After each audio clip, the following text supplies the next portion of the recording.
আসসালামু আলাইকুম, সবাই কেমন আছেন? শুভ সন্ধ্যা। আর আজকে আপনাদের আমি দেখাবো আমার এই যে সেই ভাইরাল পাখি মুরগির বাচ্চা দুইটা। একটা কাকে নিয়ে গেছিলো, আবার একটা রাখছি। আমরা বিকেলবেলা ছাদে আসলাম। আর এই যে আমার ছাদ বাগানে কত ফসল ফলাইছি দেখছেন। কলমি শাক বুনছি, আপনার ভেন্ডির বিচি আছে ভিতরে, ড্রাগন লাগাইছি, কুন্দিয়া পাতা লাগাইছি। তারপর আবার এই ছোটটা দেখেন, ওই যে আবার ওই যে ধুনের পাতা দেখছেন, ধুনের পাতা গাছ লাগাইছে ওই পাশে, বড় বড় হয়েছিল। আবার এই যে দুটো অ্যালোভেরা গাছ অনেকগুলো ছিল, চারা আমি ফেলে দিছি। আর এবার লাউ গাছও লাগাইছি দেখেন। আর এর আগে এখানে আমি বেগুন গাছ লাগাইছিলাম, তারপর আপনার মরিচ গাছ, অনেক মরিচ খেয়েছি, বেগুনও খেয়েছি। আর এবার লাউ গাছ লাগাইছি দেখেন আমার ছেলে পণ্ডিত। আবার এই যে আমড়া গাছ দেখতেছেন, এই আমড়া গাছটা আমাদের মালিকের, আমরাও অনেক খেয়েছি, আমাদের দিয়েছে। তা বিকালবেলা একটু ছাদে আসলাম, তা আপনার ভালো লাগতেছিল না, বাতাসে বসে আছি। আর এখানে দেখেন ঘন বসত, তো উপরে দেখেন টিন আর টিন দেখা যাচ্ছে। যে ছাদে আমরা আসছিলাম, ওই যে বিছানা ধুয়ে দিচ্ছি, কাপড় চোপড় ধুয়ে দিয়েছি। এটাই আমাদের ছাদ বাগান, পাপড় ধুলাম। আর আমার ছেলে মুরগির বাচ্চা নিয়ে সারাদিন খেলবে। এই যে তাহলে বড় হবে কখন বলেন? এরকমভাবে যদি মুরগির বাচ্চা ধরে রাখে তাহলে বড় হবে কখন?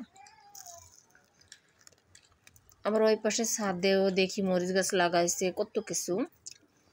আমার প্রথম এখানে আপনার চারা গাছ ছিল, মালটা গাছ ছিল, সেই গাছ ফেলে দিয়ে তারপর আমি করেছি। তা ভাবলাম যে বিকেলবেলা একটু পিঠা তৈরি করে, এই যে বড়া দেখতে পাচ্ছেন সবাই কিভাবে তৈরি করছে। বড়া কিসের বড়া জানেন?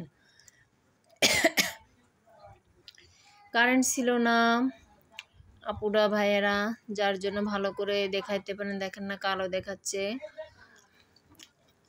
এখানে আমি আগে নারকেল দিছি, ডিম দিছি, গুঁড়া দুধ দিয়েছিলাম, একটু তেল দিছিলাম, আর আটা দিয়ে ময়দা দিয়ে আপনার কলা আছে, পাহাড়ি কলা, সেই অনেকগুলো কলা নিয়ে আমি এটা পিঠা তৈরি করব। আর এটা আপনি নাস্তা হিসাবে তৈরি করতে পারেন। আমার ছেলে অনেক পছন্দ করে, আমিও পছন্দ করি। একটু চিনিও দিয়েছিলাম, লবণ, 1 চিমটি লবণ। আমি এইভাবে মেখে নিচ্ছি। এটা আপনারা যদি শক্ত হয়ে যায় তাহলে ভিতরে তো আপনার ভালোভাবে হবে না, উপরে শক্ত শক্ত থাকবে, ভিতরে নরম থাকবে, কাঁচা থাকবে। আর এই জন্য এখানে একটু করে পানি দিয়েছিলাম, একটু নরম নরম টাইপের বানাইছিলাম ডোটা। তারপরে এই যে আমি ভাজতে চলে আসলাম, ওই দেখেন এই যে আমি আস্তে অল্প পাওয়ার দিয়ে অল্প জালে আমি ভাজতেছি আস্তে আস্তে করে। কারেন্ট নেই, লাইট জ্বালিয়ে জ্বালিয়ে করতেছি। এই যখন কালারটা সুন্দর হয়ে গেছে তখন আমি নামিয়ে নিতেছি। ওই যে পিঠাগুলো খেতে এত সুন্দর মজা হয়েছে, তা কি বলবো। আমি কলা ঘরে থাকলে আমি বেশিরভাগ এরকমভাবে করি, বা আপনার চাপটা পিঠার মতো আপনার ছোট ছোট করে কম তেলে ভাজি, যেন মাছ ভাজা হয় কম কম মানে পরিমাণ মতো তেল দিয়ে যেরকম মাছ ভাজা ওরকমও করি।